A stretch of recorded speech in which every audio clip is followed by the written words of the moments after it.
አሰላሙ አለይኩም ወራህመቱላሂ ወበረካቱ። ውድና የተከበራችሁ የዩቲዩብ ቻናል ቤተሰቦች እንዴት ናችሁ? ሰላም ናችሁልኝ? እኔ በጣም ሰላም ነኝ፣ ደህና ነኝ አልሐምዱሊላህ። እንዴት ናችሁልኝ?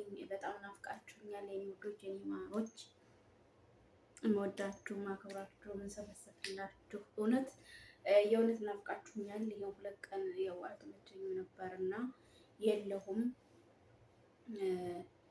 ቶፕም ላይ አልገባሁም ነበረ።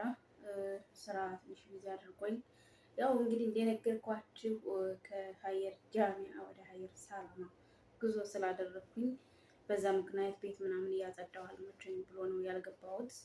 እና እንዴት ናችሁልኝ? እኔ በጣም ሰላም ነኝ፣ ደህና ነኝ አልሐምዱሊላህ። ግን በጣም ፍቅ ብላችሁኛል።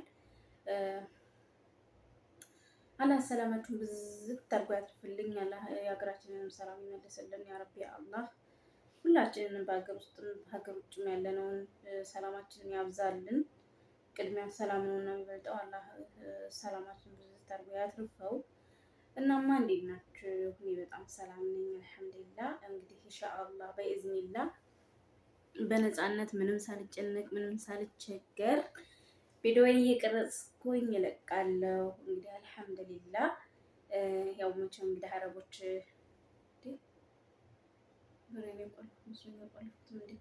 እንግዲህ ያው አረቦች እኛ የሆነ ነገር ስንሰራ አይወዱም። እንግዲህ ካልተመቀኙኝና መንደር ለመንደር ማዞር ከሆነ አሁን ያው የራሴ ቤት የራሴ ክላስ የራሴ ተመቻችቶልኛል። በኢዝኒላህ እንግዲህ እመጣለሁ። ሁልጊዜም ከች ልላችኋለሁ ሰዓቴን ጠብቄ።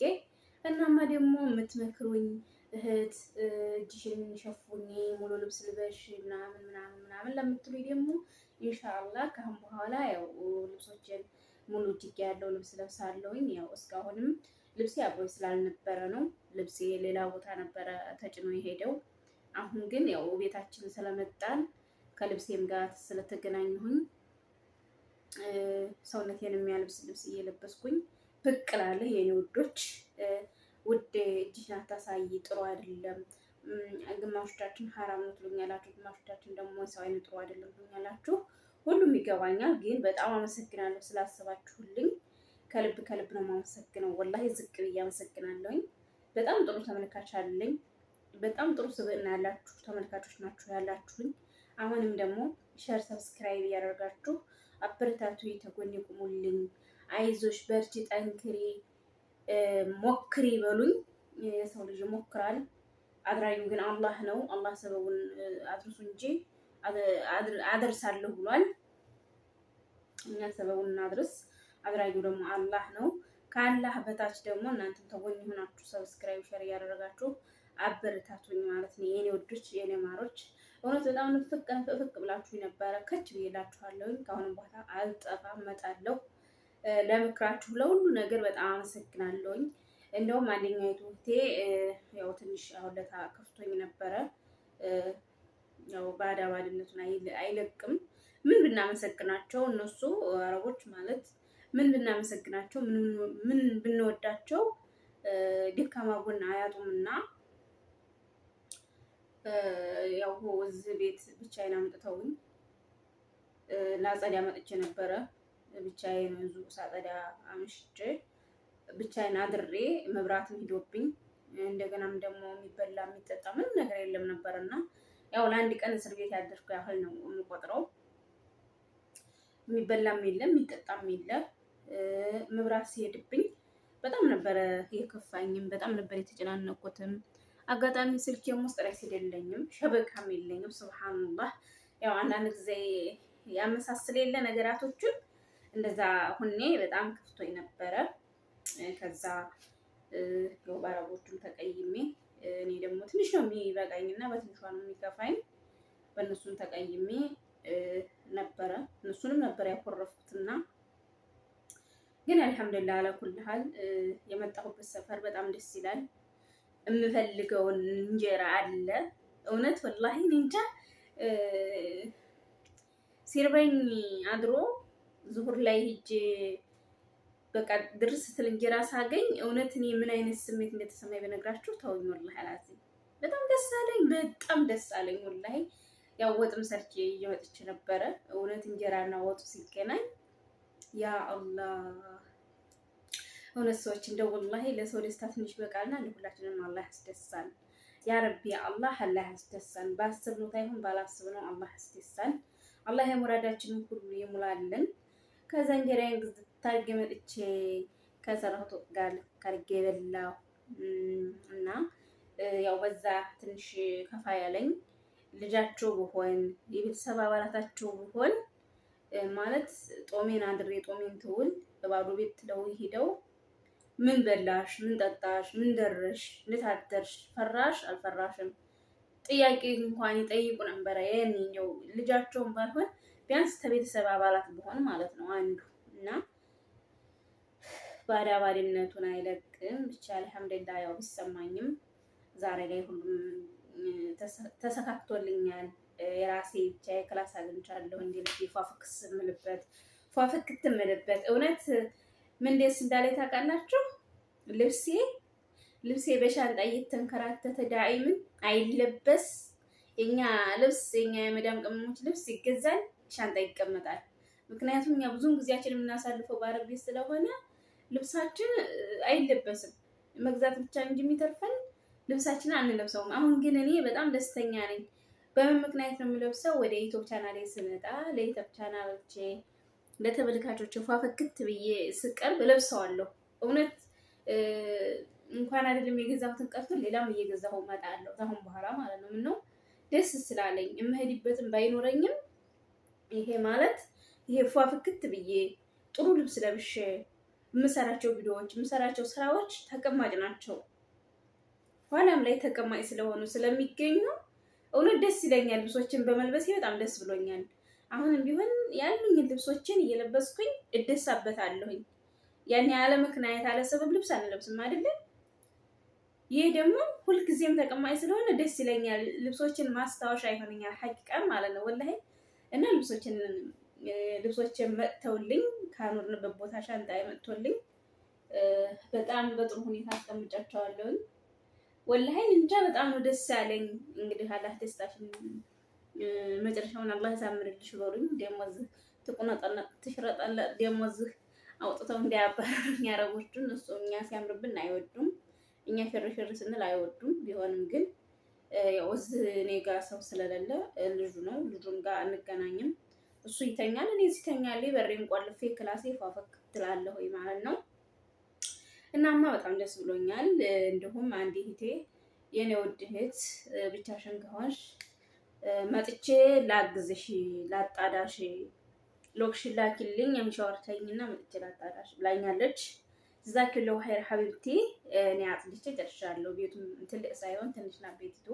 ያው እንግዲህ አንድ ቤት ሲለቀቅና አዲስ ሲገባበት ትንሽ ስራ በዛ ቢልም ተተጠዳ በኋላ ያምራል፣ ስራውም ይቀናል ማለት ነው። ሁሉንም ነገር ረታትቤ ጨርሻለሁኝ። በጣም ደስ ነው ያለኝ ወላሂ። አላህ ደስታሽን መጨረሻውን ያሳምርልሽ ብላችሁ በሉኝ፣ ዱአ አድርጉልኝ። አላህ ሁላችንም ያስደሳን ወላሂ። ብቻ ይሄ ነው የምለው ቃል የለኝም ወላሂ። እህቶች ወንድሞቼ አላህ የሙራዳችንን ይሙላልን ያ ረቢ አላህ።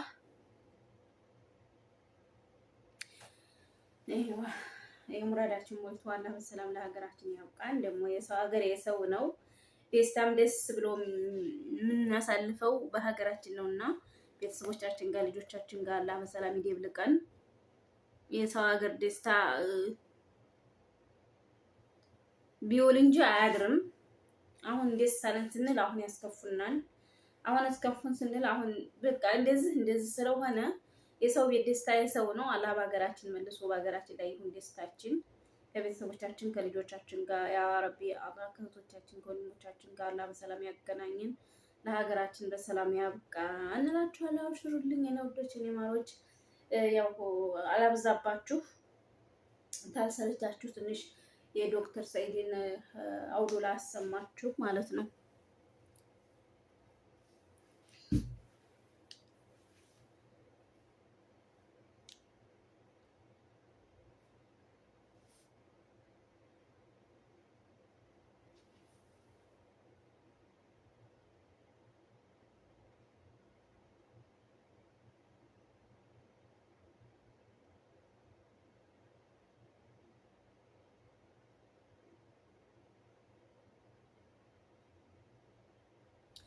ዛሬ የማሰማችሁ የደም መርጋት ችግር ደማችን ሲረጋ የሚያመጣብንን ችግር ነው የማሰማችሁ።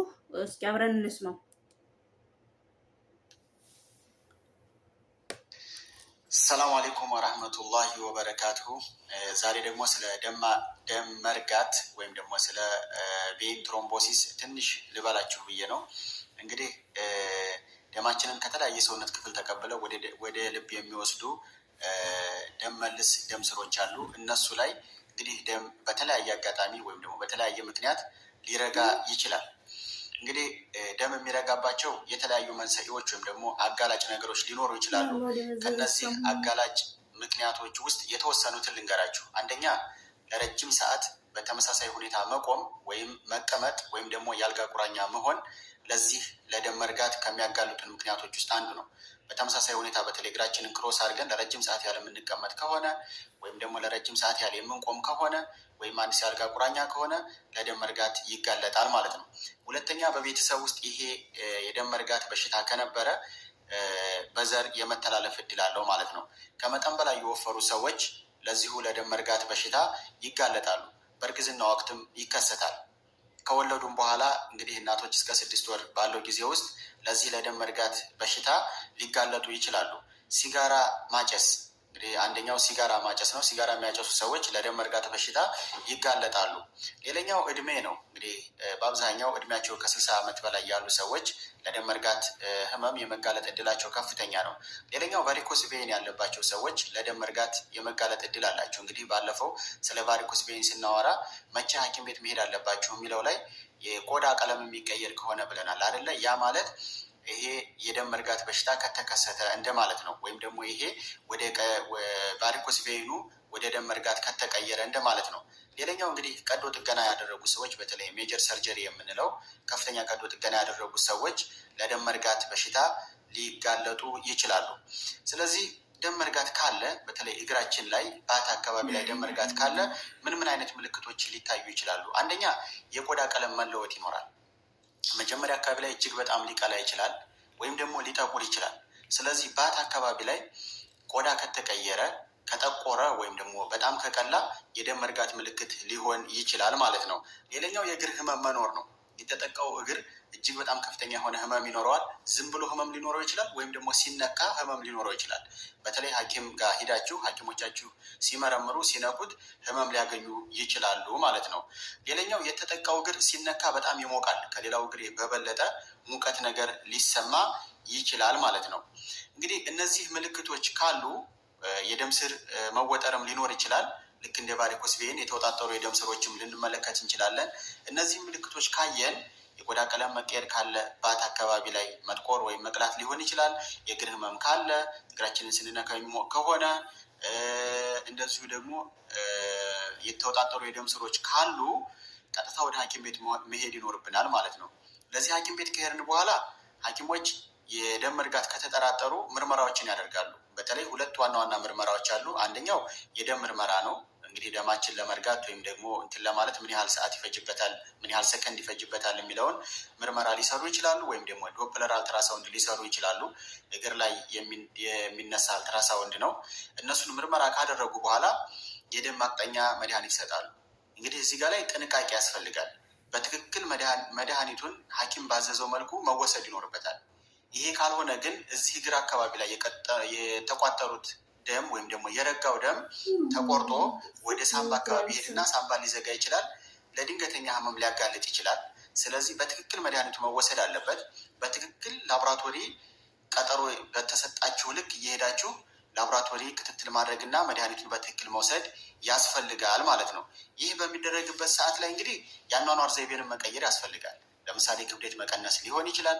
ሲጋራ የሚወስዱ ሰዎች ሲጋራቸውን ማቆም ይኖርባቸዋል። አካላዊ እንቅስቃሴ ማድረግ ተገቢ ነው። እግርን ከፍ እያደረጉ እረፍት ማድረግ ወይም ደግሞ መተኛት ተገቢ ነው። እንዲሁም ደግሞ ከታች ጨምቀው የሚይዙ ስቶክስ ወይም ደግሞ ካልሶችን መልበስ ተገቢ ነው ማለት ነው።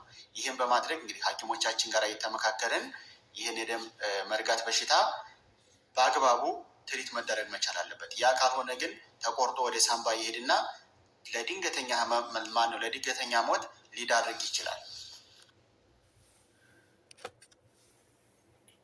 እንግዲህ ያው የዶክተር ሰኢድን ትምህርት እንደሰማችሁት ነው። ወላሂ ለሁላችንም ይጠቅማል። ዶክተር ሰኢድ ያው መልኩ ይቀርባችሁ እንጂ ትምህርቱን ያው ድምጡን እየሰማችሁት ነው።